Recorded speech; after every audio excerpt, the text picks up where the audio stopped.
നമ്മുടെ ഒന്നാമത്തെ കുറിപ്പിലേക്ക് വരികയാണ്. വനിതകൾ, വേദപുസ്തക വീക്ഷണത്തിൽ വനിതകൾ എന്നുള്ളതാണ്. Praise the Lord. കർത്താവ് അനുഗ്രഹിക്കട്ടെ. ഞാൻ പറഞ്ഞല്ലോ, 3 വിഭാഗം വനിതകളെയാണ് വേദപുസ്തകം നമുക്ക് ചൂണ്ടിക്കാട്ടുക. 3 വിഭാഗം വനിതകൾ. 1, 2, 3 എന്നാദ്യം മാർജിനോട് ചേർന്ന് എഴുതണം. എന്നിട്ട് അതിന് നേരെ റെഫറൻസ് എഴുതാനും കൂടെ സമയം ആ സ്ഥലം ഇട്ടിരിക്കണം. ഓക്കെ. ഒന്നാമത്തേത് പെണ്ണുങ്ങൾ എന്ന് പറയുന്നൊരു ഗ്രൂപ്പാണ്. പെണ്ണുങ്ങൾ, അങ്ങനെ തന്നെ പറയുന്നുണ്ട്, പെണ്ണുങ്ങൾ. ഓക്കെ. എഴുതാനൊരു മടി പോലെ തോന്നുന്നു. ആൻറ്റി വേദപുസ്തകത്തിലെ വാക്യം എഴുതിക്കോ, പെണ്ണുങ്ങൾ. അതിൻ്റെ നേരെയുള്ള വാക്യം എഴുതിക്കണം. അങ്ങനെ ഒരു പ്രയോഗത്തിൻ്റെ വാക്യം, അതിൻ്റെ ഇംഗ്ലീഷ് വേർഡ് സില്ലി വുമൺസ് എന്നാണ്. Silly womens. Silly silly silly എന്ന് പറഞ്ഞാൽ നിസ്സാരമായ, അതാണ് അതിൻ്റെ സില്ലി വുമൺസ് എന്ന് പറഞ്ഞാൽ അതിൻ്റെ അർത്ഥം മൂല്യബോധമില്ലാത്ത, കാര്യഗൗരവമില്ലാത്ത, ഭാവിയെക്കുറിച്ച് കാഴ്ചപ്പാടില്ലാത്ത, അതൊക്കെ വേണമെങ്കിൽ അർത്ഥങ്ങൾ എഴുതിക്കോണം. മൂല്യബോധമില്ല, കാര്യക്ഷമതയില്ല, ഭാവിയെക്കുറിച്ച് വലിയ പ്രതീക്ഷയില്ല, അന്നേരം ഉള്ളതിൽ അങ്ങ് ആസ്വദിച്ച് പോവുക എന്നുള്ളതാണ്. മനസ്സിലായില്ലേ? ഉള്ളപ്പോൾ ഉണ്ണി, ഇല്ലാത്തപ്പോൾ പട്ടിണി എന്നൊക്കെ കേട്ടിട്ടുണ്ടോ? ഉള്ളപ്പോൾ കാര്യമായിട്ട് കഴിക്കുക, ഇല്ലെങ്കിൽ ഒരു നടപടിയില്ല അതിന് പരിഹാരമായിട്ട്. അങ്ങനെയുള്ള ചില സ്ത്രീകളെയാണ് വേദപുസ്തകം എന്താ വിളിക്കുക? പെണ്ണുങ്ങളെന്ന് വിളിക്കുക. വാക്യം ഒന്ന് നോക്കിക്കേ. 2 തിമോത്തിയോസ് 3:7 വാക്യം. 2 തിമോത്തിയോസ് 3:7 വാക്യം.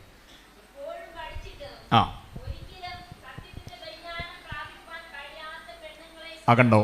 ഒത്തിരി ബൈബിൾ ക്ലാസ്സിൽ സംബന്ധിക്കാറുണ്ട്. മാസയോഗം, കാത്തിരിപ്പയോഗം, ഉപവാസ പ്രാർത്ഥന, സഭായോഗം, ക്യാമ്പ്, അത് ഇതൊക്കെ മുടങ്ങാതെ പോകാറുണ്ട്. പക്ഷേ എന്തോ കിട്ടത്തില്ല അവർക്ക്, പരിജ്ഞാനം കിട്ടത്തില്ല, പരിജ്ഞാനം പ്രാപിക്കത്തേയില്ല. ഭാവം, പടുതിയും നടപ്പുമൊക്കെ കണ്ടു കഴിഞ്ഞാൽ എൻസൈക്ലോപീഡിയ ആണെന്ന് തോന്നിപ്പോവും. പക്ഷെ ഒരു ബോധവും ഇല്ല. ആ സൈസുകളെ വേദപുസ്തകം എന്തോ വിളിക്കുന്നു? പെണ്ണുങ്ങളെന്നാണ് വിളിക്കുക. സഭയിലുള്ള നിങ്ങളെ ആരെയും അങ്ങനെ വിളിക്കാൻ അനുവദിക്കാത്ത വിധം സ്വഭാവ രൂപീകരണത്തെ ധന്യമാക്കണം. കോളനി കുറേ പെണ്ണുങ്ങളുണ്ട്, കേട്ടിട്ടുണ്ടോ അങ്ങനെ വാക്യം, അങ്ങനെ വാചകം? ചന്തയിലോട്ട് ചെല്ലണം, കുറേ പെണ്ണുങ്ങൾ, എന്നെ ആലപ്പ എന്നൊക്കെ നമ്മൾ പറയാറുണ്ടല്ലേ. മാസയോഗത്തിന് കുറേ പെണ്ണുങ്ങൾ വന്നു, അങ്ങനെ പറയാറുണ്ടോ? അങ്ങനെ പറയിപ്പിക്കരുത്. ഈ സഹോദരിമാർ വന്നിട്ടുണ്ട്, കുറേ മാതാക്കൾ വന്നിട്ടുണ്ട്, കുറേ ആൻറ്റിമാർ വന്നിട്ടുണ്ട് എന്നൊക്കെ നമ്മൾ പറയും. പക്ഷേ ഈ പ്രയോഗം എങ്ങനെയാണ്? പെണ്ണുങ്ങൾ. അപ്പോൾ അവരെ ശ്രദ്ധിച്ചോണം. മൂല്യബോധമില്ല, കാര്യക്ഷമതയില്ല, ഭാവിയെക്കുറിച്ച് കാഴ്ചപ്പാടില്ല, ഭാവി വീക്ഷണമില്ലെന്നുള്ളതാണ് ശരി. ഭാവി വീക്ഷണമില്ല, തലമുറയെക്കുറിച്ച് ഉത്തരവാദിത്വമില്ല, ജീവിത പങ്കാളിയോട് ആത്മാർത്ഥതയില്ല, വികാരത്തിനടിമകളായി പെരുമാറുകയാണ് അവർ. അന്നേരം ഉണ്ടാകുന്ന വികാര തീവ്രതയ്ക്ക് അവരടിമയാകുന്നു. അത് കോപമെന്ന വികാരമാണെങ്കിൽ അങ്ങനെ, മറ്റുതരമായ എന്തെങ്കിലും വികാരമാണെങ്കിൽ അങ്ങനെ. കോപതാപങ്ങളുണ്ടാകാം, ദുശീല ദുർഗുണങ്ങളുടെ വികാരങ്ങളുണ്ടാകാം, നിയമവിരുദ്ധ ലൈംഗികതയുടെ വികാരങ്ങളുണ്ടാകാം. അതിലൊക്കെ അടിമപ്പെട്ടു പോകുന്നു. അവരെന്ത് വിളിക്കണം? നാനാ മോഹങ്ങളും ഭോഗങ്ങളും വഹിക്കുന്നവരെന്ന് പൗലോസോട് പറയുന്നു. പൗലോസ് ഒരു ഗ്രേറ്റ് തിയോളജിയാണ്. പൗലോസിൻ്റെ പ്രയോഗങ്ങളും കണ്ടെത്തലുകളും ദൈവശാസ്ത്രപരമായ ആഴമേറിയ വീക്ഷണത്തിന് ദൈവദാസന്മാരൊക്കെ പ്രയോജനപ്പെടുത്തണം. പൗലോസിൻ്റെ ദർശനത്തിൻ്റെ ആ ആഴത്തിൻ്റെ പ്രത്യേകത എന്താണെന്നറിയാമോ? ഏതെങ്കിലും ഒരു സെമിനാരിയിൽ അദ്ദേഹം പഠിച്ചതല്ല, ഏതെങ്കിലും ഒരു അപ്പോസ്തലൻ, തനിക്ക് മുമ്പേ അപ്പോസ്തലന്മാരായവരുടെ അടുക്കൽ പോയിരുന്നു പഠിച്ചതുമല്ല. പൗലോസിൻ്റെ പഠനത്തിൻ്റെ പ്രത്യേകത എന്താ? താൻ തന്നെ പറയും, ഞാൻ കർത്താവിൽ നിന്ന് പ്രാപിച്ചു. 3 പദങ്ങൾ അതിൻ്റെ വിശദീകരണത്തിന് തരാം. കർത്താവിൽ നിന്ന് പ്രാപിക്കുക, പ്രാപിച്ചതിനെ പ്രായോഗികമാക്കുക, പ്രായോഗികമാക്കുന്നതിനെ മാത്രം പ്രഘോഷിക്കുക. എന്ന് 3 കിട്ടിയോ? ഒന്നുകൂടെ പറയാം. കർത്താവിൽ നിന്ന് എന്തോ ചെയ്യണം? പ്രാപിക്കണം. കർത്താവിൽ നിന്ന് പ്രാപിക്കണം എന്ന് പറഞ്ഞാൽ റിസീവിങ്, അതാണ്. കർത്താവിൽ നിന്ന് റിസീവ് ചെയ്യണം. അത് സഹോദരന്മാർക്ക് മാത്രമല്ല, സഹോദരിമാർക്കും. കർത്താവിൽ നിന്ന് തന്നെ എന്തോ ചെയ്യണം? അല്ലാതെ ഗൂഗിളിൽ നിന്നൊന്നും പ്രാപിക്കരുത്. അത് പടച്ചു വയ്ക്കുന്ന സായിപ്പിനും ഒരു ബോധം ഉണ്ടാകണമെന്നില്ല. ഉപദേശങ്ങളൊന്നും വേണ്ടും പോലൊന്നും ആകണമെന്നൊന്നുമില്ല. ഗൂഗിളിൽ സെർച്ച് ചെയ്തിട്ട് ഞാൻ ഗൂഗിളിൽ നിന്ന് പ്രാപിച്ചത് എന്നും പറഞ്ഞാൽ പലരും കൈകാര്യം ചെയ്യുന്നു. വേദപുസ്തകവുമായിട്ട് ഉപദേശവുമായിട്ട് നമ്മുടെ പിതാക്കന്മാർ നമുക്ക് കൈമാറി തന്ന ഉപദേശവുമായി പൊരുത്തമുള്ള കാര്യങ്ങളൊന്നും ആയിരിക്കത്തില്ല. അതാണ് ഇന്ന് ഉപദേശ വൈരുദ്ധ്യതകൾ ഒത്തിരി ഉള്ളത്. ഏതെങ്കിലും ഇതൊക്കെ റെഫർ ചെയ്യുന്ന നല്ലതാണ്. പക്ഷേ നമ്മൾ ജനത്തിന് കൊടുക്കേണ്ടിയ ആത്മീയ ദൂത് ആരിൽ നിന്ന് പ്രാപിക്കണം? കർത്താവിൽ നിന്ന് പ്രാപിക്കണം. വുമൻസ് ബോർഡും ശ്രദ്ധിച്ചോണം, പ്രാപിക്കേണ്ടത് കർത്താവിൽ നിന്ന്. ആ പ്രാപിച്ചത് മുഴുവൻ എന്തോ ചെയ്യണം? പ്രായോഗികമാക്കണം, പ്രാക്ടിക്കൽ ലൈഫിലേക്ക് കൊണ്ടുവരണം. ഓക്കെ, പ്രാക്ടിക്കൽ ലൈഫിൽ അതാണ് പ്രായോഗികമാക്കുക എന്ന് പറയുന്നത്. ഇനി പ്രായോഗികമാക്കിയതൊക്കെ എന്തോ ചെയ്യണം? പ്രഘോഷിക്കണം. ഓർത്തിരിക്കാൻ വേണ്ടിയാണ് ഞാൻ ആ അക്ഷരം ഒന്നാക്കി തരുന്നത്. അത് മറന്നു പോകരുത്, 3 പദങ്ങൾ മറക്കരുത്. ഈ ക്യാമ്പിൽ വന്നു എന്നുള്ളത് കൊണ്ട് ചില വിഷയങ്ങൾ നിങ്ങളുടെ മനസ്സിൽ അങ്ങനെ രൂപപ്പെടുത്തി കൊണ്ടുപോകണം. ആദ്യം കർത്താവിൽ നിന്ന് എന്തോ ചെയ്യണം? പ്രാപിച്ചതിനെ നിരുപാധികം എന്തോ ചെയ്യണം? പ്രായോഗികമാക്കണം. എന്ന് പറഞ്ഞാൽ ക്ഷമ, സഹനം, ത്യാഗം, വിശുദ്ധി, വിശ്വസ്തത ആദിയായതെല്ലാം നാം പ്രാപിച്ച വിഷയത്തിലുണ്ട്. അത് നമ്മുടെ ജീവിതത്തിലേക്ക് പ്രായോഗികമാക്കണം. ജീവിത പങ്കാളിയോടുള്ള ആത്മാർത്ഥത, കുഞ്ഞുങ്ങളോടുള്ള ഉത്തരവാദിത്വ ബോധം, മാതാപിതാക്കളോടുള്ള ധന്യമായ കടപ്പാടിൻ്റെ നിർവഹണം, ഇതൊക്കെ നമ്മൾ പ്രായോഗികമാക്കണം. ഭാര്യയെ സ്നേഹിക്കാത്ത ഒരു പുള്ളി സഭായോഗത്തിന് എഴുന്നേറ്റ് പ്രസംഗിക്കുന്നതുകൊണ്ട് വല്ല ഗുണമുണ്ടോ? പ്രസംഗം തകർത്തു വാരി ജനമെല്ലാം glory, hallelujah, praise the Lord, രക്തത്താൽ ജയമൊക്കെ പറയുന്നു. ഭാര്യ അവിടെ നിന്ന് പറയാം, വീട്ടോട്ട് വാ ഞാൻ എന്നിരുന്ന് തലയാട്ടുകയോ മുറുമുറുക്കോ ചെയ്യുന്നുണ്ടെങ്കിൽ ആ പ്രസംഗം കൊണ്ട് എന്തോ ഇല്ല. മനുഷ്യനെ അവിടെ ഇരി, ഞാൻ പറയുന്ന പോലെ കേട്ടാൽ മതി എന്നൊരു ഭർത്താവിനോട് ശകാരിക്കുന്ന ഒരു ഭാര്യ വുമൻസ് ബോർഡിൽ എന്നെ പ്രകടനം കാണിച്ചാലും വല്ല പ്രയോജനമുണ്ടോ? ഇല്ല. അപ്പോൾ പ്രാപണം പോലെ തന്നെ എന്തോ ചെയ്യണം? പ്രായോഗികമാക്കണം. പ്രായോഗികമാക്കിയതിനെ എന്തോ ചെയ്യണം? പ്രഘോഷിക്കണം. അത് പറയാൻ അദ്ദേഹം യോഗ്യനാണെന്ന് ശ്രോതാക്കൾക്ക് ആൻറ്റി അത് പറഞ്ഞു. പുള്ളിക്കാരിക്ക് അത് പറയാൻ യോഗ്യതയുണ്ട്, അതുകൊണ്ടാണ് ജീവിതമുള്ള ആളാണ് എന്ന് പറയാൻ കഴിയണം. അതാണ് ആ 3 പദം. അപ്പം ഞാൻ പറഞ്ഞു വന്ന ചിന്ത പറയട്ടെ. പൗലോസിൻ്റെ പഠനത്തിൻ്റെ പ്രത്യേകത എന്താ? പാസേജും കൂടെ ഉള്ളത് കൊണ്ട് പറയുക.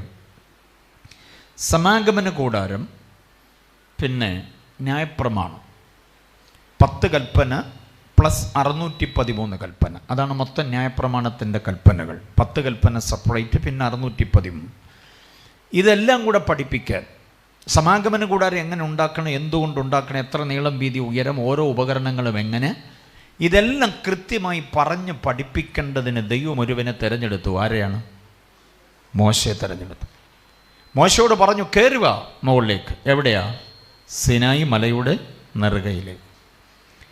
ഉപരിപഠനത്തിന് വേണ്ടി പോകുന്ന നമ്മുടെ കുഞ്ഞുങ്ങൾ UK-ലും ബാംഗ്ലൂരും പൂനെയിലും നയാഗ്രയിലും അങ്ങ് ന്യൂയോർക്കിലും ഒക്കെ പോകുന്നത് പോലെ മോശ എല്ലാവരോടും ബൈ പറഞ്ഞ് ദേ കയറിപ്പോന്നു സീനായി മലയുടെ മുകളിലേക്ക്. എത്ര ദിവസം ഇരുന്നു അവിടെ? 40 രാത്രികൾ പകലുകൾ അവിടെ ഇരുന്നു. അങ്ങനെ സമാഗമന കൂടാരത്തിൻ്റെ നിർമ്മിതി, അതിൻ്റെ കൺസ്ട്രക്ഷൻ, പിന്നെ നിയമസംഹിതകൾ, ഇതെല്ലാം അദ്ദേഹം പഠിച്ച് ഇറങ്ങി വന്നു. അതാണ് മോശ എന്ന പണ്ഡിതൻ.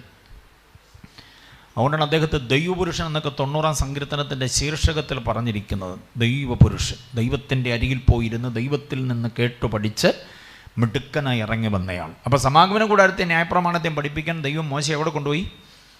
സീനായി മലയിൽ. പക്ഷേ സമാഗമന കൂടാരത്തേക്കാൾ തികവേറിയ കൂടാരം, സത്യകൂടാരം, അതേതാണ്? ദൈവസഭ.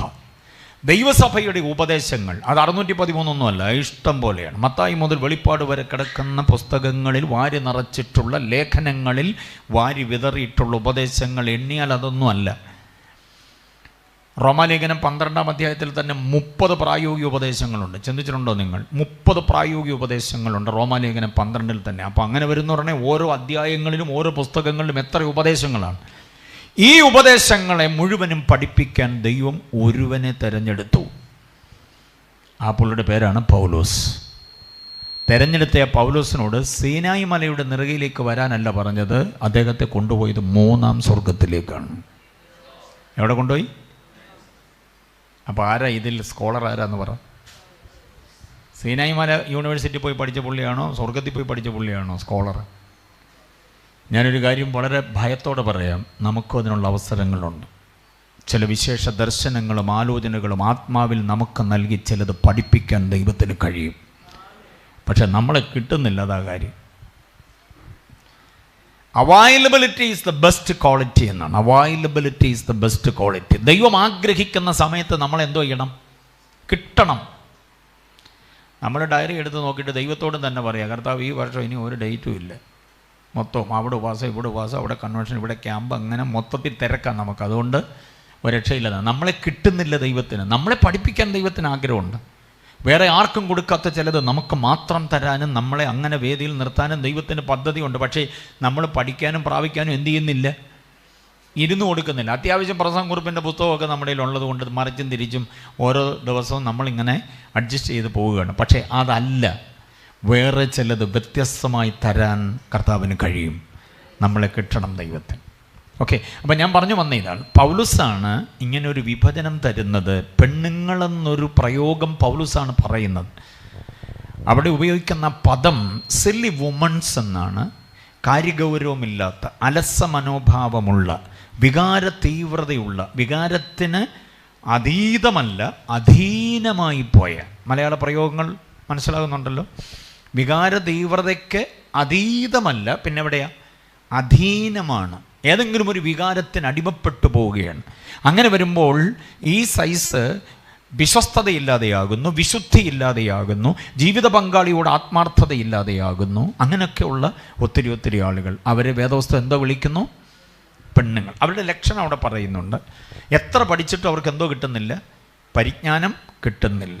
മനസ്സിലായോ? നാനാ മോഹങ്ങൾക്കും പിന്നെ ഭോഗാലസ ജീവിതത്തിനും അവർ മുൻപന്തിയിലാണ്. അതാണത്. കഴിക്കണം, കുടിക്കണം, ഭോഗിക്കണം എന്നിത്യാദി ചിന്തകളല്ലാതെ അവർ ഈ ടൈപ്പ് ഒരു സാധനമാണ് യോസഫിനെ വിശുദ്ധിയിൽ നിന്ന് വീഴ്ത്തിക്കളയാൻ ശ്രമിച്ച പൊത്തിഫറിൻ്റെ ഭാര്യ. മനസ്സിലായില്ലേ? അത് പെണ്ണുങ്ങൾ എന്ന ആ ഒരു ഗ്രൂപ്പിൽപ്പെടുത്തേണ്ട ഒരു സംഗതിയാണ്. അതുപോലെ പരിജ്ഞാനമില്ലാതെ ഭർത്താവിൻ്റെ മീതെ ആധിപത്യം സ്ഥാപിക്കുന്ന ഒരു സ്ത്രീയാണ് ഇസബേൽ. അവരൊക്കെ ഏത് ഗ്രൂപ്പിൽപ്പെടും? ഉദാഹരണം വേണേൽ എഴുതിക്കോണം. പെണ്ണുങ്ങൾ എന്നുള്ളതിന് ഉദാഹരണം എഴുതിക്കോണം. പൊത്തിഫറിൻ്റെ ഭാര്യ, പിന്നെ ആരാ? ഇസബേൽ. പിന്നെ നിങ്ങൾ കണ്ടെത്തിക്കോണം, ഇതേപോലെ വഴിതെറ്റി ചരിത്രത്തിൽ ഇടം തേടിയിട്ടുള്ള പരാമർശിക്കപ്പെടുന്നവരുണ്ട്. ഭർത്താവിൻ്റെ മീതെ ആധിപത്യം സ്ഥാപിക്കാൻ ഒരു ഭാര്യയും വേദപുസ്തകം അനുവദിക്കുന്നില്ല. അപ്പോൾ അവരെല്ലാവരും പെണ്ണുങ്ങൾ എന്നുള്ള തലത്തിലാണ് വരിക. വാക്യം മറക്കരുത്, 2 തിമോത്തിയോസ് 3:7. ഓക്കെ, രണ്ടാമത്തെ നമ്പർ 2 എഴുതണം. സ്ത്രീകൾ എന്നാണ് പേര്. സ്ത്രീകൾ വിശേഷവിധിയായൊരു പ്രയോഗമാണ്. സ്ത്രീകൾ, അവരുടെ ലക്ഷണങ്ങൾ പഠിക്കുമ്പോൾ നമുക്ക് പെണ്ണുങ്ങൾ എന്നിവർക്കുള്ള വ്യത്യാസം എന്താണെന്ന് നമുക്ക് മനസ്സിലാവും. സ്ത്രീകൾ. വാക്യം എഴുതിക്കോ. 1 തിമോത്തിയോസ് 2:9. 1 തിമോത്തിയോസ് 2:9, 3:11. 2 വാക്യങ്ങൾ എഴുതിക്കോണം. 1 തിമോത്തിയോസ്, നമ്മൾ മറ്റേത് എഴുതിയത് 2 തിമോത്തിയോസ് ആണ്. ഇത് 1 തിമോത്തിയോസ് 2:9, പിന്നെ 3:11. വായിച്ച 2 വാക്യങ്ങളും. കണ്ടോ? ആ പ്രയോഗം കണ്ടോ? ആ സംബോധന കണ്ടോ? ഔവണ്ണം പെണ്ണുങ്ങളെന്നല്ല, പിന്നെ സ്ത്രീകൾ. വായിച്ചേ. യോഗ്യമായ, അവരുടെ ലക്ഷണം പറയുന്നത് കേട്ടോ, യോഗ്യമായ വസ്ത്രധാരണം, പിന്നെ ലജ്ജാശീലം. സ്ത്രൈണതയുടെ ഒരു സൗന്ദര്യമാണ് ലജ്ജാശീലം എന്ന് പറയുന്നത്. ലജ്ജാശീലം എന്ന് പറഞ്ഞാൽ കാലിന് നഖം കൊണ്ട് കളവും വരച്ച് നഖം കടിച്ച് ഒരുമാതിരി വളഞ്ഞു തിരിഞ്ഞ് ചളുങ്ങി നിൽക്കുന്നതിനല്ല ലജ്ജാശീലം എന്ന് പറയുന്നത്. ഞാനൊരു സ്ത്രീയാണ്, ഞാനൊരു ഭാര്യയാണ്, ഞാനൊരു അമ്മയാണ്, ഞാനൊരു വല്യമ്മച്ചിയാണ്, ഞാനൊരു ആൻറ്റിയാണ് എന്ന ബോധത്തോടുകൂടെ സംസാരിക്കുകയും നോക്കുകയും ഇടപെടുകയും ചെയ്യുന്ന ആ പ്രവണതയ്ക്കാണ് എന്തോ പറയുക, ലജ്ജാശീലം. ഒരു പുരുഷനെ പോലെ ചാടാനും ഓടാനും മതിൽ കയറാനും മരത്തെ കയറാനും ഒന്നും ഒരു സ്ത്രീയെ അനുവദിക്കുന്നില്ല സമൂഹം. കയറുന്നവരൊക്കെ ഉണ്ടാകാം, പക്ഷേ സമൂഹം അനുവദിക്കുക. അങ്ങനെ കയറുന്നവരെ നമ്മൾ എന്തോ വിളിക്കണം? അരയ്ക്കാൻ തേങ്ങയില്ല. അതിനാ ഞാൻ ഇപ്പോൾ ഇട്ടുകൊണ്ട് വരാമെന്ന് പറഞ്ഞൊരു സ്ത്രീ തെങ്ങലോട്ട് കയറുകയാണെങ്കിൽ അവളെ സ്ത്രീ എന്നല്ല വിളിക്കേണ്ടത്, എന്തോ വിളിക്കണം? പെണ്ണുങ്ങൾ എന്നുള്ള ടൈപ്പാണ്. വേറൊരു സ്റ്റൈലാണ് അവരുടെ ലൈഫ്. ആദർശമൊക്കെ വേറെ ഒന്നാണ്. അതതിൻ്റെ സംഗതി. പൊട്ടിച്ചിരിക്കുക, അട്ടഹസിക്കുക, അങ്ങനെയൊക്കെയുള്ള. ചിരിക്കാം, സ്ത്രീകൾക്ക് ചിരിക്കാം, പക്ഷേ അതിനകത്ത് സ്ത്രൈണതയുടെ ഒരു ഭാവം വേണം. സ്ത്രൈണത എന്ന് പറയുന്നതാണ് ഇവിടെ ലജ്ജാശീലം എന്ന് പറയുന്നത്. സ്ത്രീക്ക് അവളുടേതായിരിക്കുന്ന സ്ത്രൈണതയുടെ അച്ചടക്കം വേണം. അതാണ് അവളുടെ സൗന്ദര്യമെന്നും. അല്ലാതെ ഫെയർ ആൻഡ് ലവ്ലി പൊട്ടി അടിക്കുന്ന പോലെ വാരി തേച്ചോണ്ട് നടക്കുന്നൊന്നുമല്ല സൗന്ദര്യം. സ്വഭാവത്തിൻ്റെ മഹിമയാണ് സ്ത്രീ സൗന്ദര്യമെന്ന് പറയുന്നത്. മനസ്സിലായില്ലേ? അപ്പം ലജ്ജാശീലം. പിന്നെന്താ? സുബോധം. എന്താ സുബോധം? സോബർ മൈൻഡ് എന്നാണ് അതിൻ്റെ പേര്. Sober mind. വുമൻസ് ബോർഡിൽ ആർക്ക് പറയാം? സോബർ മൈൻഡ് അഥവാ സുബോധം എന്നുള്ളതിൻ്റെ വേദപുസ്തക ഭാഷ എന്താ? സുബോധം എന്നതുകൊണ്ട് ഉദ്ദേശിക്കുന്ന എന്താ? സുബോധം, സോബർ മൈൻഡ്, അതിൻ്റെ ആശയം എഴുതിക്കണം. സുബോധം എന്ന് പറഞ്ഞാൽ വീണ്ടു വിചാരം, വകതിരിവ്. അതിൻ്റെ വിശദീകരണം എന്തു വേണം, എന്തു വേണ്ട, എന്ത് തള്ളണം, എന്ത് കൊള്ളണം, ഈ വകതിരിവാണ് എന്തോ പറയുന്നത്? സുബോധം. Okay. Good morning, good night, കഴിച്ചോ, കുടിച്ചോ, ഉടുത്തോ, ആരെങ്കിലും വാട്സപ്പിൽ മെസ്സേജ് ഇട്ടാൽ ഇത് വേണോ വേണ്ടയോ എന്ന് തീരുമാനിക്കുന്നത് ആരാ? സുബോധമുള്ള ആളിനെ അങ്ങനെ തീരുമാനിക്കാൻ പറ്റൂ. ഇതാരെങ്കിലും എനിക്കൊരു ഗുഡ് മോർണിംഗ് തരണേന്ന് പറഞ്ഞ് നോക്കിയിരിക്കുന്ന ജീവികളൊക്കെ അവസാനം പെട്ടുപിഴച്ച് നാശമായി പോകും. മനസ്സിലായില്ലേ? വെറുതെ ചിലർ നമ്മളെ ഇങ്ങനെ മെസ്സേജും ഒക്കെ അയച്ച് നമ്മളെ അവരുടേതാക്കാൻ ശ്രമിക്കുന്ന, അവരുടെ സ്വന്തമാക്കാൻ ശ്രമിക്കുന്ന, അല്ലെങ്കിൽ അവരുടെ ഗ്രൂപ്പിൽപ്പെടുത്താൻ ശ്രമിക്കുന്ന, അവരുടെ വിചാര തീവ്രതകൾക്ക് നമ്മളെ ഇരയാക്കാൻ ശ്രമിക്കും, ആണിനെയും പെണ്ണിനെയും. അപ്പോൾ ഇത് വേണോ വേണ്ടയോ, തള്ളണോ കൊള്ളണോ, ഇതിൽ ഇരുട്ടെങ്ങനെ, ഇതിൻ്റെ പ്രകാശം എന്താ, ഇതിൻ്റെ സത്യധർമ്മ ന്യായ നീതി എന്താ എന്ന് വകതിരിച്ചറിയാൻ കഴിയുന്ന കഴിവിനെയാണ് എന്താ വിളിക്കുക? സുബോധം. സുബോധമുള്ള ഒരു അമ്മയ്ക്ക് മാത്രമേ കുഞ്ഞുങ്ങളെ സുബോധത്തിൽ വളർത്താൻ പറ്റുള്ളൂ. കുഞ്ഞു പറയുന്നൊരാവശ്യം സുബോധത്തോടെ, വീണ്ടു വിചാരത്തോടെ അതിനെ അപഗ്രഥിക്കണം, ആഴത്തിലറിയണം. അപ്പം പറയും വാങ്ങിച്ചു കൊടുത്തേരെ, വാങ്ങിച്ചു കൊടുക്കുന്നില്ല, ഇപ്പോൾ അതിൻ്റെ ആവശ്യമില്ല എന്ന് പറയാം. മമ്മിമാർ പറയുന്നത് കേട്ടിട്ടുണ്ടോ? നമ്മൾ ശുപാർശ ചെയ്താലും അവരെന്ത് ചെയ്യത്തില്ല. നിങ്ങളാ കൊച്ചിനെ ഇന്ദ്രാക്ഷിയാക്കുന്നതെന്നൊക്കെ അവർ പറയുന്നത് കേട്ടിട്ടുണ്ടോ? പിന്നെ അപ്പോൾ അതിൻ്റെ കാരണം എന്താണെന്ന് ചോദിച്ചാൽ അല്പം കൂടെ ഡിസേണിങ് പവർ അവർക്കുണ്ട്. അത് ആ ഡിസേണിങ് പവറിനാണ് ഈ സുബോധം എന്ന് പറയുന്നത്. അതുകൂടെ വേണം എഴുതിക്കോ, ഡിസേണിങ് ആണ്. വിവേചനാത്മകമായി കാര്യങ്ങളെ തിരിച്ചറിയുക. എല്ലാവരും ശ്രദ്ധിച്ചോളൂ, വിവേചനാത്മകമായി. മോള് പറഞ്ഞതുപോലെ ഇപ്പം ചെയ്തു കൊടുത്താൽ, മോള് പറഞ്ഞതുപോലെ ഇപ്പം കാശ് കൊടുത്താൽ, മോൻ പറഞ്ഞതുപോലെ ചെയ്തു കൊടുത്താൽ അതിൻ്റെ നാളെയുടെ അവസ്ഥ എന്താകും, അതിൻ്റെ ഭാവി എന്താകും എന്നുള്ളതിനെക്കുറിച്ച് ഡിസേൺ ചെയ്യാൻ കഴിയുന്ന കഴിവിനെയാണ് എന്താ പറയുക? ഈ പുരുഷന്മാരെ സംബന്ധിച്ചിടത്തോളം അവർക്ക് അധ്വാനത്തിൻ്റെ കാര്യം, ശുശ്രൂഷയുടെ കാര്യം, ചുമതലകളുടെ കാര്യം, അതും ഇതുമെല്ലാം ഒത്തിരി ഉള്ളതുകൊണ്ട് ചോദിക്കുന്ന മാത്രയിൽ എടുത്തു കൊടുക്കുകയോ അല്ലെങ്കിൽ കാര്യം നോ അല്ലെങ്കിൽ യെസ് പെട്ടെന്നങ്ങ് പറയുകയോ ചെയ്യുക. അതിനെ ഒന്ന് തിരിച്ചറിയാൻ, വിവേചിച്ചറിയാൻ ചിലപ്പോൾ കഴിഞ്ഞൊന്നും വരത്തില്ല. പക്ഷേ അതിൻ്റെ പവർ കൂടുതലും സ്ത്രീകൾക്കാണ്. അപ്പോൾ അവർക്ക് സുബോധം, സോബർ മൈൻഡുണ്ട്. അതുകൊണ്ട് അവരുടെ കാര്യപരിപാടികളെല്ലാം അതിൻ്റെ തനിമയോടുകൂടെ തന്നെ ആയിരിക്കും. മനസ്സിലായല്ലോ? ഓക്കെ. ഈ 3 സംഗതികൾ അവിടെ പറയുന്നു. വായിച്ച്, അടുത്ത വായിച്ച്. സുബോധത്തോടും തങ്ങളെ അലങ്കരിക്കണം. അപ്പോൾ സ്ത്രീയുടെ അലങ്കാരം, ആരെയാണ് സ്ത്രീ എന്ന് പറയാവുന്ന ഈ 3 സംഗതികൾ ക്രമാനുഗതമായിട്ട് കൂട്ടിയിണക്കപ്പെട്ട സംസ്കാര തനിമയുള്ളവരെയാണ് എന്താ വിളിക്കാവുന്നത്? സ്ത്രീകൾ. ഇനി 3:11 കൂടെ വായിച്ച്. കനശാലിത്വം, അടുത്ത യോഗ്യത കണ്ടോ? കനശാലിത്വം. കനശാലിത്വം എന്ന് പറഞ്ഞാൽ എന്താ? ആരോടും മിണ്ടാതെ, മുഖമൊക്കെ വലിഞ്ഞു മുറുകി ഒരുമാതിരി പരുവത്തിൽ, ആരെയും ചിരിച്ച് കാണിക്കാതെ അങ്ങനെയൊക്കെ പോകണമെന്നുള്ളതാണോ കനശാലിത്വം എന്ന് പറയുന്നത്? കനശാലിത്വം എന്ന് പറയുന്നത് തൻ്റെ വ്യക്തിത്വത്തെ സൂക്ഷ്മതയോടുകൂടെ കാക്കാൻ കഴിയുന്ന ഒരാളാണ്. ഞാൻ മുമ്പേ പറഞ്ഞ വാചകം ആവർത്തിക്കുകയാണ്. ഞാൻ ഒരാളുടെ ഭാര്യയാണ്, ഒത്തിരി പേരുടെ അല്ല, ഒരാളുടെ ഭാര്യ. ഞാൻ 1, 2, 3 കുഞ്ഞുങ്ങളുടെ അമ്മയാണ്. എൻ്റെ കുഞ്ഞുങ്ങൾ എന്നെ നോക്കിയാണ് വളരേണ്ടത്. മനസ്സിലായില്ലേ? എൻ്റെ ഭർത്താവിന് ഞാൻ എന്നും ഒരു കിരീടമാകണം. ആ ബോധ്യത്തോടുകൂടെ തന്നെത്താൻ സൂക്ഷ്മതയോടെ ജീവിക്കുന്നയാൾ, അതാണ് കനശാലിത്വം. അങ്ങനെ വരുമ്പം വേറൊരാളോട് കൊഞ്ചിക്കൊഴയാനും വേറൊരാളുടെ അഭിപ്രായത്തിന് മറുപടി പറയാനും അങ്ങനെ വഴിയാധാരമാകാനൊന്നും പറ്റത്തില്ല. കനശാലിത്വം. ആരെങ്കിലും എന്തെങ്കിലും ആവശ്യപ്പെട്ടാൽ അതിൻ്റെ പിന്നാലെ പോകുക എന്നുള്ളതല്ല, പകരം അതിനെ വിവേചിച്ചറിഞ്ഞിട്ട് അതിനെ ഗൗരവമായി കാണാൻ കഴിയും. കൂടുതൽ വാചകമൊന്നും അടിക്കേണ്ട കാര്യമില്ല. ചില ആളുകളുടെ ഇംഗിതത്തിന് മുമ്പിൽ നിങ്ങളുടെ ഒരു ഒറ്റ നോട്ടം മതി, അവൻ ദഹിച്ചു പോകും. ഒന്നും പറയാൻ പോണ്ട, അസഭ്യ വാക്കുകളൊന്നും പറയാൻ പോണ്ട. ഒരൊറ്റ നോട്ടം നോക്കുമ്പോഴേ അവൻ്റെ താല്പര്യം അതോടെ അങ്ങ് കത്തിപ്പോവും. അതാണ് എൻ്റെ സംഗതി. അപ്പോൾ അവന് മനസ്സിലാവും പണി ഇവിടെ നടക്കത്തില്ല എന്നുള്ളത് മനസ്സിലാവും. ഈ നോട്ടം എന്ന് പറയുന്നതിനകത്ത് ഞാൻ പറഞ്ഞത് കനശാലിത്വത്തിൻ്റെ നോട്ടമാണ്, അല്ലാതെ കൊഞ്ചിക്കൊഴിഞ്ഞ് ഒരുമാതിരി വല്ലാതെ നമ്മുടെ പെമ്പിളർ പോർക്കാം വേറെ ആരും കാണും കേട്ടോ എന്നൊക്കെ പറയുമ്പോഴേ അറിയാം വേറെ ആരും കാണുമ്പോഴാണ് കുഴപ്പമുള്ളത് എന്ന് അവന് മനസ്സിലാവും. അവൻ അങ്ങനൊരു വ്യാഖ്യാനം ഉണ്ടാക്കും.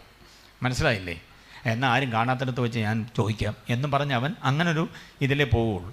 അപ്പോൾ അങ്ങനൊരു സാധ്യതയ്ക്ക് അടുത്ത ഒരു കൂടിക്കാഴ്ചയ്ക്ക് അവസരമുണ്ടാകാത്ത വിധം ഒരൊറ്റ നോട്ടം, ഒരൊറ്റ ശാസന, അതോടുകൂടെ അവൻ ദഹിക്കണം.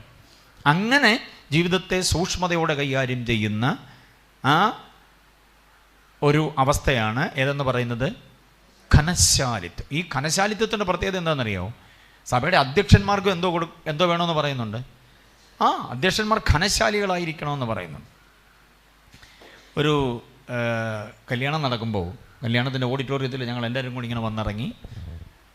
വധുവിൻ്റെ ഭാഗത്തു നിന്ന് വരൻ്റെ ഭാഗത്തു നിന്നുള്ള 2 വണ്ടികളും വന്നിങ്ങനെ നിറഞ്ഞു, ആളിൻ്റെ തിരക്കാണ്.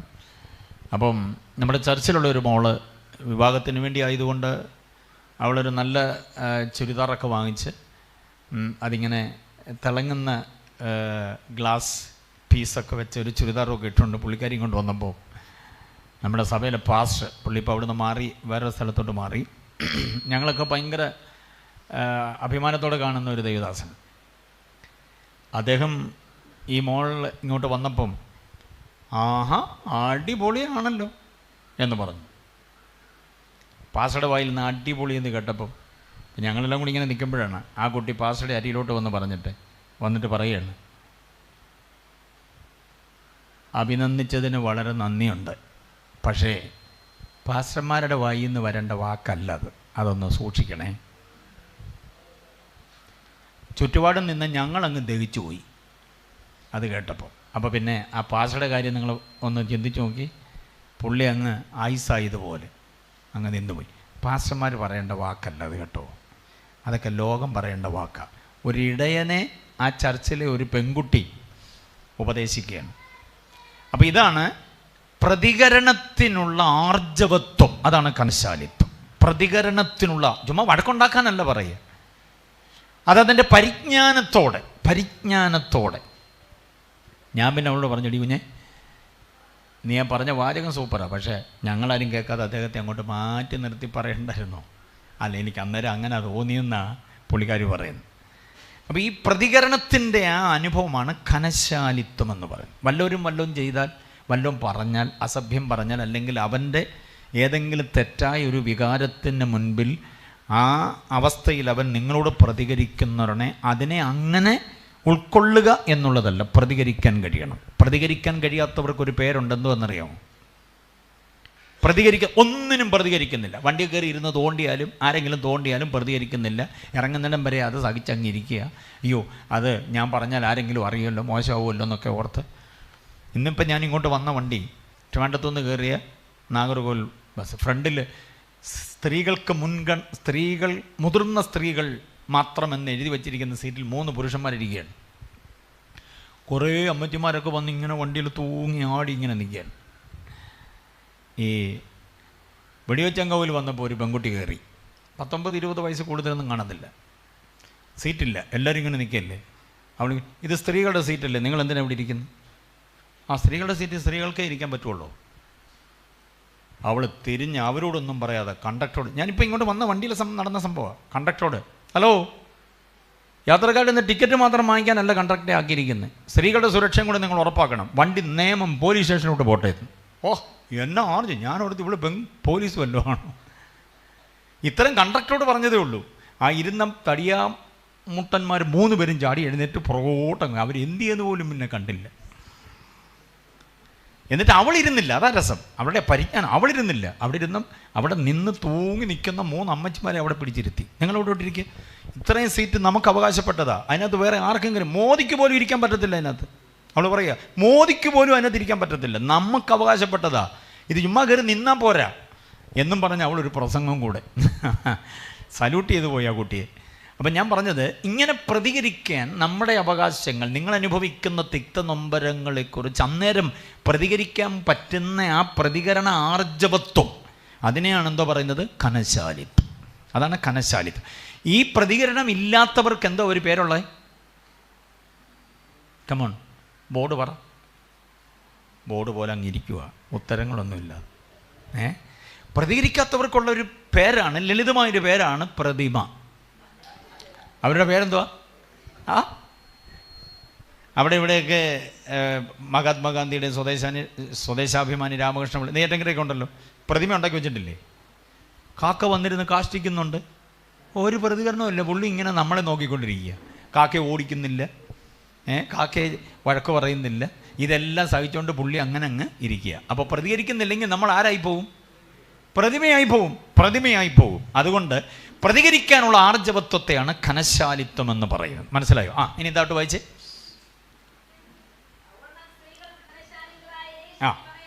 ഏഷണി പറയാതെ അതൊരു തീരുമാനമെടുത്ത് ഈ മീറ്റിംഗ് കഴിഞ്ഞ് പോകാവൂ. ആരുടെയും ഏഷണി ആരോടും എന്ത് ചെയ്യുന്നില്ല, പറയുന്നില്ല. കേൾക്കാൻ താല്പര്യമില്ലാത്തവരെയും കൂടി പിടിച്ചു നിർത്തി, ചേച്ചി കേട്ടായിരുന്നോ, അറിഞ്ഞായിരുന്നോ? ഇല്ല, അവിടെ നിൽക്കുക, ഞാൻ പറയാം.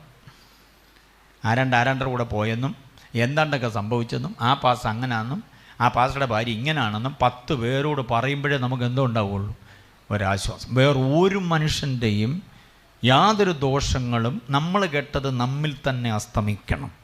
ഒരു കാരണവശാലും അത് വേറെ എങ്ങോട്ടും പോകാൻ പാടില്ല. അറിഞ്ഞായിരുന്നോ? ഇല്ല, ഞാൻ അറിഞ്ഞില്ല.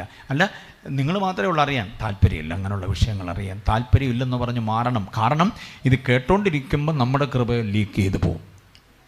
ആരോടും പറയേണ്ട കാര്യമില്ല. അതാണ് ഇതിൻ്റെ വസ്തുത.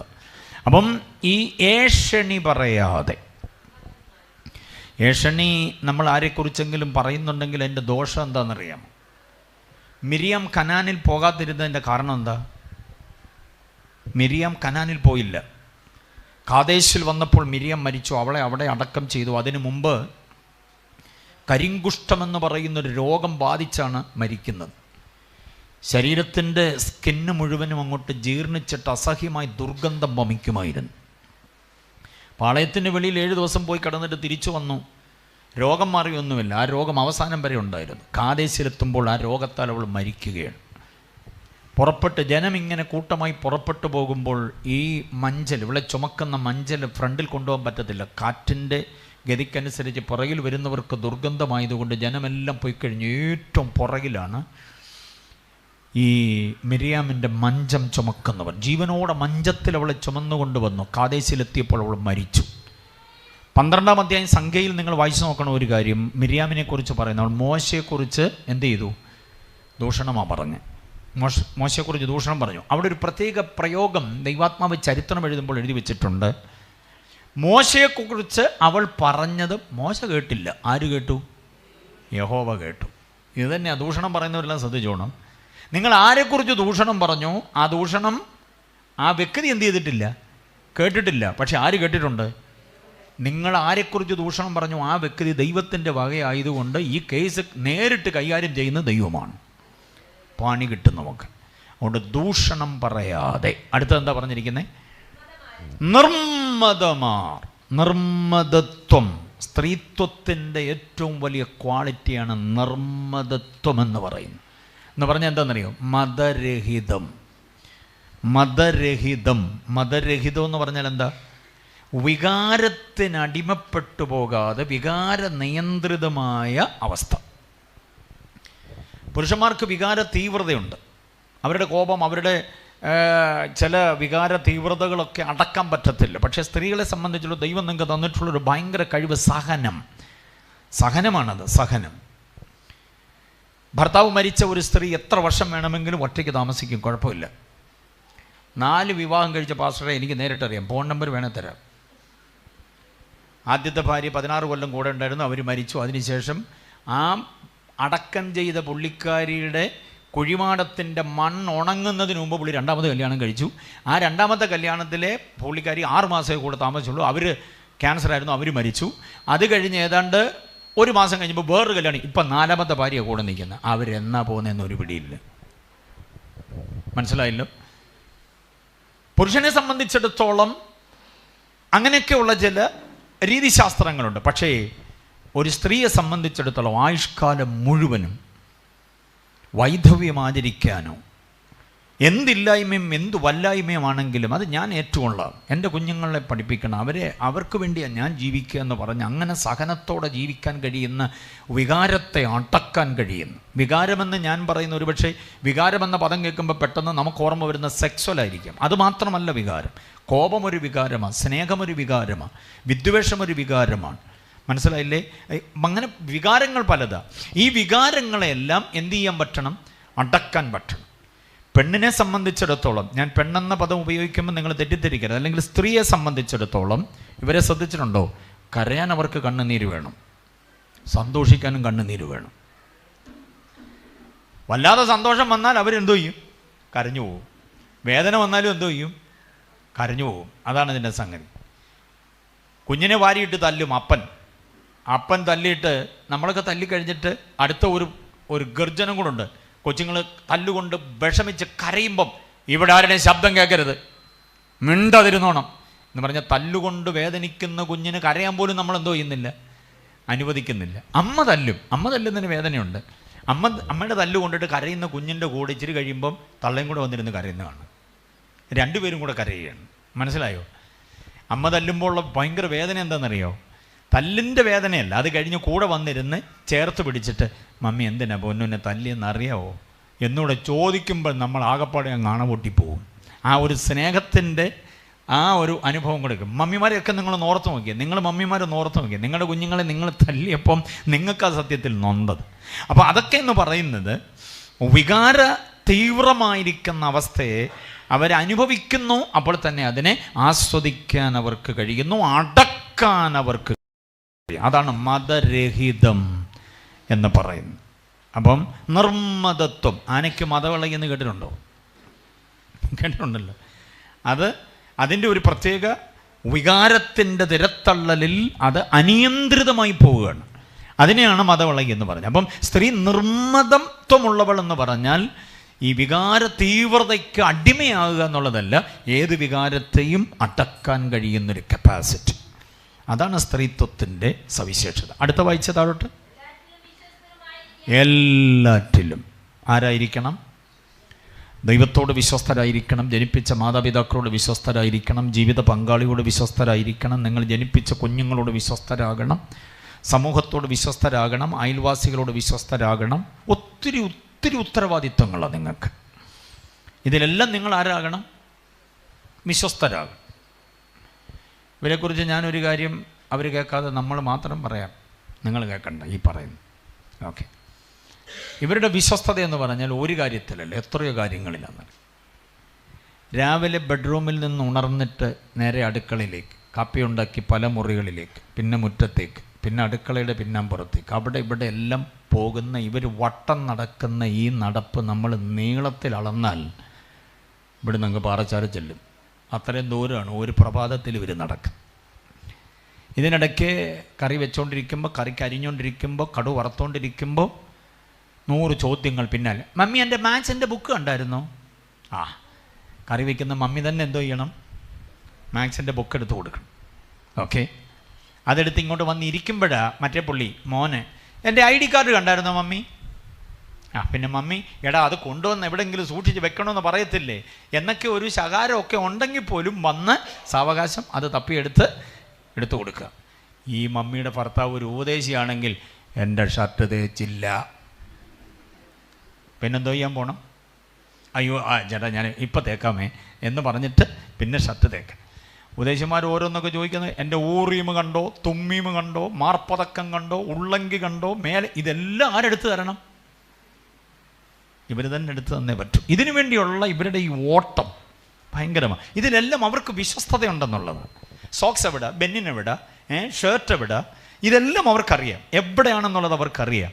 ആ കാര്യത്തിലെല്ലാം അവരുടെ വിശ്വസ്തത. ഇതിനകത്തൊരു മാറ്റവും വരാതെ അങ്ങനെ തന്നെ സൂക്ഷിക്കാൻ കഴിയുക എന്നുള്ളതാണ്. സകലത്തിലും വിശ്വസ്തത. ഇവിടെ മറ്റൊരു കാര്യം പൗലോസ് പറയാതെ പറയുന്നത് ദാമ്പത്യത്തിലെ വിശ്വസ്തതയാണ്. ദാമ്പത്യത്തിലെ വിശ്വസ്തത അത് സ്ത്രീകൾക്ക് മാത്രം വേണമെന്ന് നമുക്ക് അവകാശപ്പെടാൻ പറ്റില്ല. പുരുഷനും ഭാര്യയോട് എന്ത് ചെയ്തേ പറ്റുള്ളൂ? വിശ്വസ്തത പുലർത്തിയേ പറ്റൂ. ജനിച്ച വീടും നാടും ജനിപ്പിച്ച മാതാപിതാക്കളെയും കളിക്കൂട്ടുകാരെയും ഓടിച്ചാടിക്കളിച്ച മുറ്റവും എല്ലാം വിട്ട് ഒരു സുപ്രഭാതത്തിൽ ഒരു പുരുഷനോടൊപ്പം ജീവിക്കുവാൻ, കല്യാണം കഴിഞ്ഞ് അന്ന് കയറി വരുമ്പോഴാണല്ലോ നിങ്ങൾ ഭർത്താവിൻ്റെ വീട് കണ്ടേ ഇല്ലേ? അതിനു മുമ്പ് ഈ പുള്ളി എത്ര പ്രാവശ്യം നിങ്ങളുടെ വീട്ടിൽ വന്ന് മിച്ചറും കാപ്പിയും കഴിച്ചെന്നറിയോ? എന്നിട്ട് നിങ്ങൾ ഒരു പ്രാവശ്യം പോലും എവിടെ പോയില്ല? നിങ്ങൾ താമസിക്കാനുള്ള വീട്ടിൽ പോയില്ല. അതുകൊണ്ട് ഇനിയും വുമൺസ് ബോർഡെല്ലാം കൂടി തീരുമാനിച്ചൊരു കമ്മിറ്റിയൊക്കെ നടത്തിയൊരു തീരുമാനം എടുക്കണം. ഇനി ഇപ്പോൾ പെണ്ണ് കാണലല്ല, ആണ് കാണൽ വേണമെന്നൊരു തീരുമാനമുണ്ട്.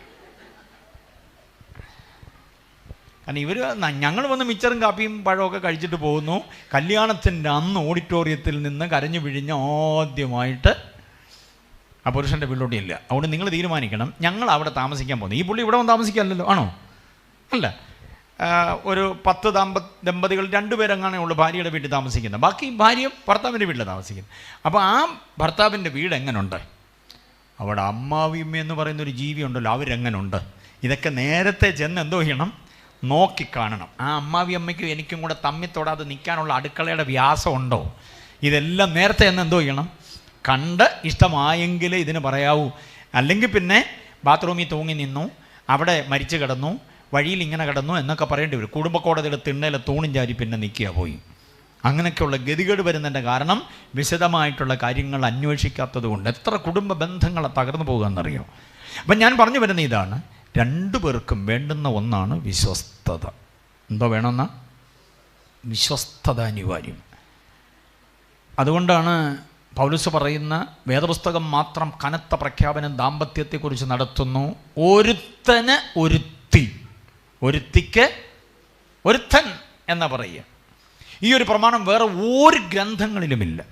ഇഷ്ടം പോലെ ആകാം വേറെ പല മതങ്ങളിലും. ഇഷ്ടമുള്ളവരെയൊക്കെ കൂട്ടത്തിൽ നിർത്താം. പൈസ കൊടുത്ത് പെമ്പിള്ളേരെ തൻ്റെ കൂട്ടത്തിലാക്കാൻ ഒരു ഭർത്താവ് തീരുമാനിച്ചാൽ അതിന് ആദ്യ ഭാര്യയ്ക്കൊന്നും എതിർപ്പ് പറയാൻ പറ്റത്തില്ല. അങ്ങനെ 2, 3, 4, 5, 6 എണ്ണത്തെയൊക്കെ കൂട്ടാം. ശലോമോൻ്റെ റേഷൻ കാർഡ് കണ്ടിട്ടുണ്ടോ?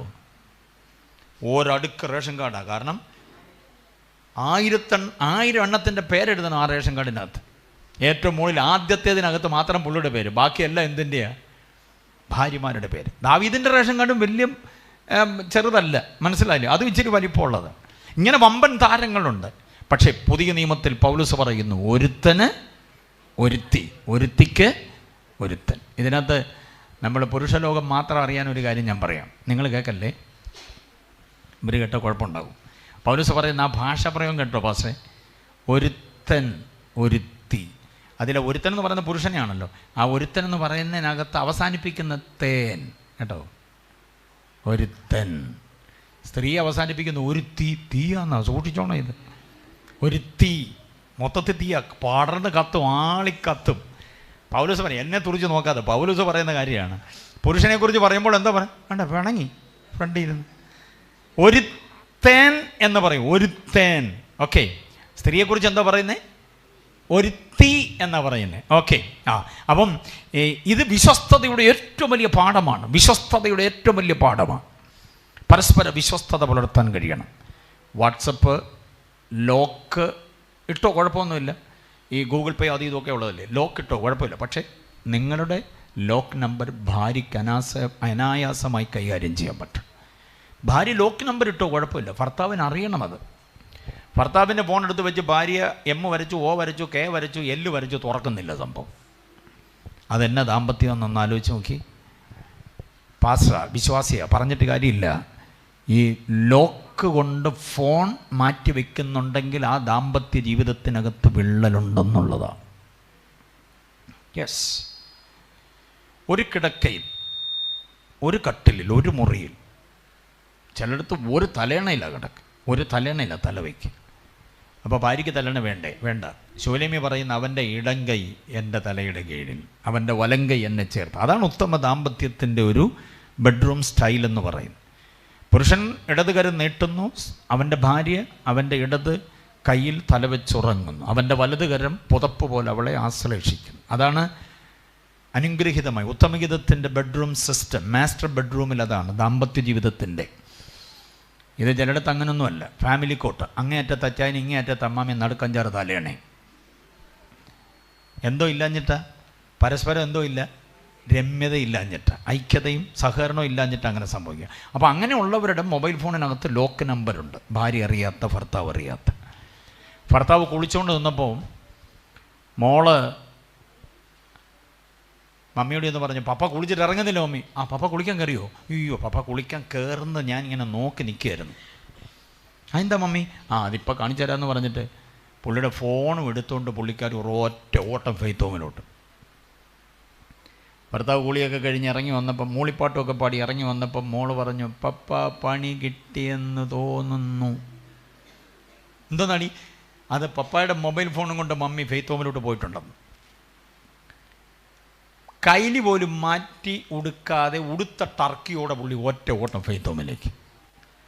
ഫുൾ ഡ്രസ്സിൽ മാന്യമായിട്ട് ആലയത്തിൽ വന്നിട്ടുള്ള മനുഷ്യനെ ടർക്കി ഉടുത്തുകൊണ്ട് ഫെയ്ത്ത് ഹോമിലോട്ട് ഓടുന്ന നാട്ടുകാരെല്ലാം കണ്ടിങ്ങനെ അന്തം വിട്ട് നോക്കി നിൽക്കുക. പുള്ളി അവിടെ ചെന്നപ്പോൾ പാസ്റ്ററുടെ ഭാര്യ, ഇദ്ദേഹത്തിൻ്റെ ഭാര്യ, 3 പേരൂടെ നിൽക്കുന്നു. ഇദ്ദേഹത്തിൻ്റെ ഭാര്യ വെട്ടി വിളിച്ച് കരഞ്ഞുകൊണ്ട് നിൽക്കുക. ഓടി ഇങ്ങോട്ട് വന്ന് പാസ്റ്ററുടെ ഇന്ന് ഫോൺ തട്ടിയെടുക്കാൻ ശ്രമിച്ചപ്പോൾ പാസ്റ്റർ പറഞ്ഞ് അങ്ങോട്ട് മാറി നിൽക്കുക. എന്താ നിങ്ങൾ തമ്മിലുള്ള കുഴപ്പം?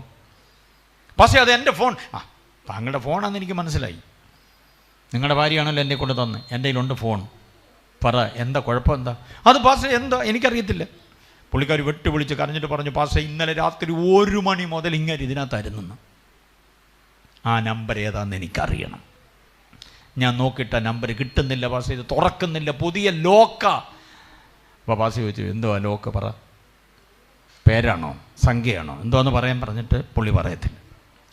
പാസ്റ്റർ പറഞ്ഞു, സൺഡേ സ്കൂൾ മുതൽ ഞാൻ നിന്നെ പഠിപ്പിച്ച് നിൻ്റെ സ്തോത്രം പറയുന്നതും അന്യഭാഷ പറയുന്നതും പ്രസംഗിക്കുന്നത് എന്നീ കേട്ടിട്ടുള്ളൂ. അടി ഞാൻ തരും, മര്യാദയ്ക്ക് പറ, എന്തോ ഇതിൻ്റെ ലോക്ക്. പുള്ളിക്കാർ പറഞ്ഞു, എൻ്റെ പേരായിരിക്കും പാസ്റ്ററെ. പേരടിച്ച് നോക്കിയപ്പോൾ ഫോൺ മിണ്ടുന്ന പോലും ഇല്ല. വിവാഹം കഴിഞ്ഞ് 8 കൊല്ലം കഴിഞ്ഞ പാസ്റ്റേ ഞങ്ങൾക്കൊരു മോളെ കിട്ടിയത്. മോടെ പേരായിരിക്കും പാസ്റ്റേ. മോടെ പേരടിച്ചപ്പോഴും ഫോൺ അനക്കമില്ല. പാസ്റ്റർക്ക് ദേഷ്യം വന്നു. പാസ്റ്ററുടെ സ്റ്റൈൽ മാറി ഒരു സർക്കിൾ ഇൻസ്പെക്ടറെ പോലെ പുള്ളി പറഞ്ഞു, ഞാൻ പറഞ്ഞു അടി ഞാൻ തരും, പറ മര്യാദയ്ക്ക് എന്തോ ഇതിൻ്റെ. ഈ മഹാഭാവി ആ ഫോൺ തുറക്കാൻ പറഞ്ഞ ലോക്ക് എന്തോന്നറിയാവോ പാസ്റ്റേ? അതൊരു വോയിസ് ലോക്കാണ്. വോയിസ് ഞാൻ പറഞ്ഞാൽ മതിയോ? പോരാ, ഞാൻ തന്നെ പറയണം. എന്നാലും വോയിസ് പറയാൻ പറഞ്ഞ് ചുണ്ടോട് ഈ ഫോൺ അടുപ്പിച്ചപ്പോൾ ഇവൻ പറഞ്ഞ വോയിസ് എന്തോന്നറിയാവോ? സ്തോത്രം.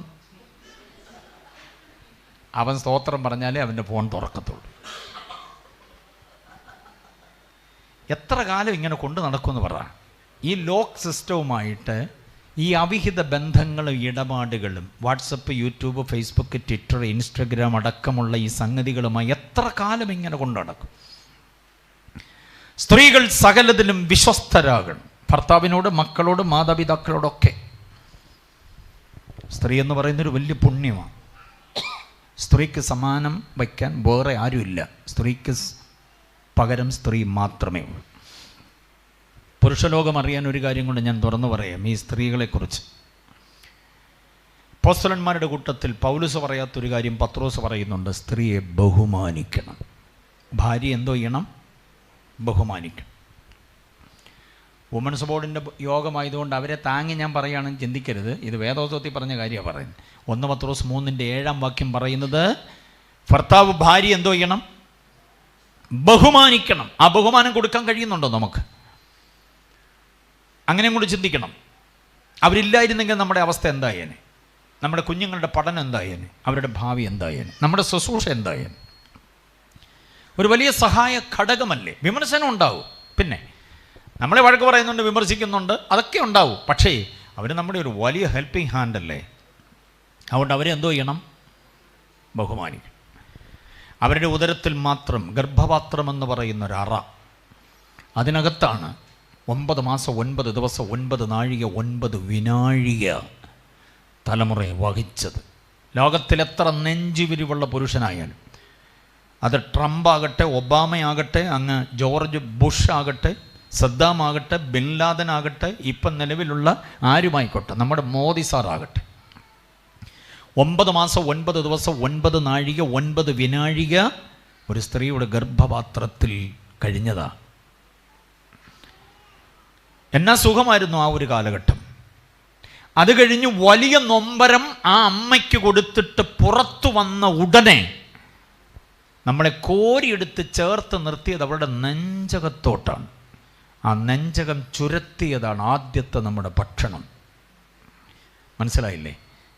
ഈ ഗർഭപാത്രം എന്ന ഉറയും നെഞ്ചകത്തിൻ്റെ വറ്റാത്ത ഉറവയും, ഇത് രണ്ടും ആർക്ക് മാത്രമേ ഉള്ളൂ?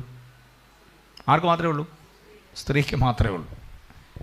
അവസാനത്തെ ബില്ല് പേ ചെയ്യാൻ നമ്മുടെ കീശയിൽ കാശുണ്ടായിരിക്കാം, പക്ഷേ കുഞ്ഞ് വാപ്പിളർത്തി കരയുന്ന ഉടനെ ഒരു രക്ഷയില്ല നമ്മളെ കൊണ്ട്. ആരെയും കൊടുത്തേ പറ്റുള്ളൂ? അമ്മയുടെ തന്നെ കൊടുത്തേ പറ്റൂ. ഇതെല്ലാം കൂടെ സമാഹരിച്ചുകൊണ്ട് പത്രോസ് പറയുന്നത്, സ്ത്രീ എന്തോ ചെയ്യണം?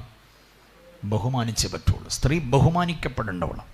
അപ്പം സ്ത്രീത്വം എന്ന് പറയുന്നത് ഒരു വലിയ സംഭവമാണ് എന്നാണ് പൗലോസ് ഇവിടെ പറയുന്നത്. അപ്പോൾ ഒന്നാമത്തേത് പെണ്ണുങ്ങൾ എന്നൊരു ഗ്രൂപ്പ്, രണ്ടാമത്തെ ഏതാ?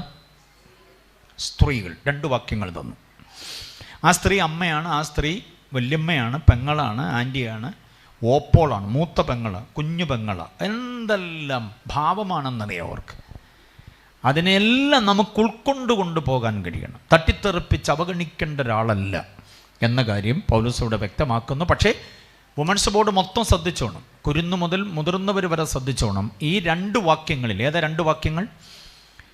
2:9 പിന്നെ 3:11. ഈ 2 വാക്യങ്ങളിൽ പറഞ്ഞിരിക്കുന്ന അടിസ്ഥാന യോഗ്യതകൾ നിരുപാധികം നിങ്ങളിലേക്ക് ഏറ്റെടുത്തുകൊള്ളണം. ഓക്കെ, ഇനി മൂന്നാമത്തെ കൂട്ടരാരാന്ന് എഴുതാം. മൂന്നാമത്തേതാണ് സ്ത്രീ രത്നങ്ങൾ. മൂന്നാമത്തെ ആരാ? സ്ത്രീ രത്നങ്ങളാണ്. രത്നങ്ങൾ, സ്ത്രീ രത്നങ്ങൾ. അങ്ങനെ ഒരു വാക്യം അറിയാമോ? ബോർഡ് പറ, എവിടെ അങ്ങനെ ഒരു വാക്യം? സ്ത്രീ രത്നങ്ങൾ എന്നൊരു വേദവാക്യം എവിടെയാണ് ഉള്ളത്? സ്ത്രീകളെ രത്നങ്ങൾ, പ്രഷ്യസ് വുമൺസ് എന്ന് പറയുക. 45-ാം സങ്കീർത്തനം 9-ാം വാക്യമാണ്. 45-ാം സങ്കീർത്തനം 9. നിന്റെ സ്ത്രീ രത്നങ്ങളുടെ കൂട്ടത്തിൽ. അങ്ങനൊരു പ്രത്യേക വിശേഷതയുള്ള ഒരു ഗ്രൂപ്പുണ്ട്. മൂന്നാമത്തേത് സ്ത്രീ രത്നങ്ങൾ. എന്താ? വിശകലനം എഴുതിക്കോണം. സ്ത്രീ രത്നങ്ങൾ എന്ന് പറഞ്ഞാൽ ചരിത്രം ചമച്ചവർ, ചരിത്രമുണ്ടാക്കിയവർ, മാന്യമായ ചരിത്രത്തിൻ്റെ ശില്പികൾ. ആ വീട് അത്രയും നന്നാകാൻ കാരണം അവിടുത്തെ അമ്മച്ചിയാണ് എന്ന് പറയുന്നത് കേട്ടിട്ടുണ്ടോ? ആ സഭ അവിടെ തുടങ്ങാൻ കാരണം അമ്മച്ചിയുടെ പ്രാർത്ഥനയാണ്. 2-3 അമ്മച്ചിമാർ കൂടിയാണ് ആ സഭ തുടങ്ങിയത്. ആ ദൈവദാസൻ അറിയാമോ? പിന്നെ അദ്ദേഹത്തിൻ്റെ മൂല കാരണം ആ അമ്മച്ചിയാണ്. പ്രാർത്ഥിക്കുന്ന ഒരു അമ്മച്ചി വളർത്തിക്കൊണ്ട് വന്ന തിമോത്തിയോസിനെ ശ്രേഷ്ഠ അപ്പോസ്തലനാക്കി മാറ്റിയതിൻ്റെ പിന്നിൽ 2 അമ്മച്ചിമാരുണ്ട്. ആരൊക്കെയാണ്? വല്യമ്മയിൽ നിന്നും അവൻ്റെ അമ്മയിലേക്ക്. മനസ്സിലായില്ലേ? ലോവീസ് ആൻഡ് യൂനിക്ക്, 2 അമ്മച്ചിമാർ. അവരൊക്കെ ചരിത്രത്തിൽ ഇടം തേടിയവരെ, ചരിത്രം ചമച്ചവരാണ്. തെറ്റാത്ത ചരിത്രമല്ല, മാന്യതയുടെ ചരിത്രം, ധാർമ്മികതയുടെ ചരിത്രം. ഉണ്ടോ? ദൈവപ്രവർത്തികളുടെ ചരിത്രമുണ്ടാക്കുന്നവരെ വേദപുസ്തകം വിളിക്കുന്ന പേരാണ് എന്തോന്ന്? സ്ത്രീ രത്നങ്ങൾ. സ്ത്രീ രത്നങ്ങൾക്ക് വേദപുസ്തകത്തിൽ 1-2 ഉദാഹരണം ഞാൻ പറയാം. എസ്തർ സ്ത്രീയല്ല, സ്ത്രീ രത്നമാണ്. പുരുഷ മേധാവിത്വം കൊടുമ്പിരിക്കൊണ്ട് നിൽക്കുന്ന കാലം. ദബോര എന്ന് പറയുന്നൊരു സ്ത്രീ ചരിത്രത്തിൽ ഇടം തേടുകയാണ്. അന്ന് ന്യായാധിപന്മാർ ആര് മാത്രമേ ഉള്ളൂ? പുരുഷന്മാർ മാത്രമേ ഉള്ളൂ. അധികാരത്തേക്ക് സ്ത്രീകളെ കൊണ്ടുവരുന്നതേ ഇല്ല. ആലയത്തിൽ പോലും സ്ത്രീകൾക്ക് പ്രവേശനം ഇല്ലല്ലോ. ആ ഒരു കാലഘട്ടത്തിലാണ് പുരുഷ മേധാവിത്വത്തിന് മീതെ കയറി വരികയാണ് ആര്? ദബോര. മനസ്സിലായില്ലേ? സങ്കീർത്തനം ദബോര എഴുതുന്നുണ്ട്. ന്യായാധിപന്മാരുടെ പുസ്തകത്തിൽ ദബോരയുടെ സങ്കീർത്തനം വായിക്കണം. എന്നാ വിജ്ഞാനമെന്നറിയാം, എന്നാ ആശയ സമ്പുഷ്ടതയെന്നറിയാം. അപ്പം ദബോര സ്ത്രീയല്ല, പിന്നെ ആരാ? സ്ത്രീ രത്നമാണ്. എസ്തർ, ദബോര. രൂത്ത് സ്ത്രീയല്ല, പിന്നെ ആരാ? സ്ത്രീ രത്നമാണ്. ഭർത്താവ് മരിച്ചുപോയി, ഭർത്താവിൻ്റെ അമ്മ ശേഷിക്കുന്നു, അപ്പനും മരിച്ചുപോയി, ഭർത്താവും മരിച്ചു. 3 ആണുങ്ങൾ ആ വീട്ടിലുണ്ടായിരുന്ന 3 പേരും മരിച്ചു. 3 വിധവകൾ മാത്രം അവശേഷിക്കുന്നു. അതിൽ ഒരു വിധവ, ഇളയവൾ, വീട്ടിലേക്ക് പോയി. ഈ അമ്മയുടെ സംരക്ഷണത്തിന് വേണ്ടി രൂത്ത് വരികയാണ്. മനസ്സിലായോ? അവൾ ചരിത്രമുണ്ടാക്കുന്നു. ഒടുവിൽ രൂത്ത് ഏത് ചരിത്രത്തിൻ്റെ ഭാഗമായെന്നറിയാമോ? ദാവീദിൻ്റെ വംശാവലിയുടെ ഭാഗമായി. ദാവീദിൻ്റെ വംശാവലി ഏതിൻ്റെ ഭാഗമായി? യേശുവിൻ്റെ വംശാവലിയുടെ ഭാഗമാകും. അപ്പോൾ രൂത്ത് എന്ന് പറയുന്ന ചരിത്ര വനിത, അവരെ വിളിക്കുന്നതാണ് പ്രഷ്യസ് വുമൺ. കണ്ടോ? സ്ത്രീ രത്നമാണ്. അപ്പം രൂത്ത് അങ്ങനെയാണ്. രൂത്തിനെ കുറിച്ചൊക്കെ ബോർഡ് നന്നായിട്ട് പഠിക്കണം. സകല സഹോദരിമാരും, മമ്മിമാരെല്ലാവരും പഠിക്കണം, ആൻറ്റിമാരൊക്കെ പഠിക്കണം. രൂത്ത് എന്ന് പറയുന്ന താരത്തെ. ഓർഫ ദേവന്മാരുടെ അരികിലേക്ക് പോയപ്പോൾ നിന്റെ ദൈവം എൻ്റെ ദൈവം എന്ന് പറഞ്ഞുകൊണ്ട് സധൈര്യം ചുവടുവെച്ച ഒരാളാണ് ആര്? രൂത്ത്. അനുഗ്രഹിക്കപ്പെട്ടൊരു ചുവടുവെപ്പായിരുന്നു രൂത്തിന്. ഓക്കെ, അപ്പം മൂന്നാമത്തെ ഗ്രൂപ്പാണ് ഈ പ്രഷ്യസ് വുമൺ എന്ന് പറയുന്നത്. പുതിയ നിയമത്തിൽ ഒത്തിരി പേരുണ്ട്. ത്രുഫൈന, ത്രുഫോസ, ഫേബ. അക്വിലാസിൻ്റെ ഭാര്യ ആരാ? പ്രിസ്കില്ല. ഇവരൊക്കെ ആരാണ് യഥാർത്ഥത്തിൽ? സ്ത്രീ രത്നങ്ങളാണ്. മനസ്സിലായില്ലേ? യേശുവിൻ്റെ അമ്മ മറിയ സ്ത്രീ രത്നമാണ്. മഗ്ദലക്കാരി മറിയ സ്ത്രീ രത്നമാണ്. കണ്ടില്ലേ? അതൊക്കെ ശ്രദ്ധിച്ചോണം. യേശുവിൻ്റെ കല്ലറയ്ക്കൽ അവസാനം വരെ ഉണ്ടായിരുന്നതാരാ? സ്ത്രീകൾ മാത്രമേ ഉണ്ടായിരുന്നുള്ളൂ. ഉയർത്തെഴുന്നേറ്റ കർത്താവിനെ ആദ്യം കണ്ടതാരാ? സ്ത്രീകളാണ് കണ്ടത്. യേശു ശിശുവായിരുന്ന കാലത്ത് യേശുവിനെ ഒരു നോക്ക് നോക്കിയിട്ട് ഇസ്രായേലിൻ്റെ പ്രത്യാശയായി നമ്മൾ കാത്തിരുന്ന പ്രത്യാശ പുരുഷൻ ഇവനാണെന്ന് ആദ്യം സുവിശേഷം അറിയിച്ചതാരാ? സ്ത്രീയാണ്. അവരൊക്കെ സ്ത്രീ രത്നങ്ങളാണ്. അവരൊക്കെ ചരിത്രത്തിൽ ഇടം തേടിയവരാണ്. മറന്നു പോകരുതൊരിക്കലും. അപ്പോൾ ഈ 3 ഗ്രൂപ്പ് നിർത്താം, നമ്മുടെ ടീ ബ്രേക്കിൻ്റെ നേരത്ത് നിർത്താം. ഈ 3 ഗ്രൂപ്പിൽ ഏതിൽപ്പെടാൻ ആഗ്രഹിക്കുന്നു? പെണ്ണുങ്ങളെന്ന ഗ്രൂപ്പിൽ പെടുകയും ചെയ്യരുത്. സ്ത്രീ ആകണം, എന്നിട്ട് പ്രൊമോഷൻ നേടണം. സ്ത്രീ രത്നമായിട്ടേ അവസാനിക്കാവൂ.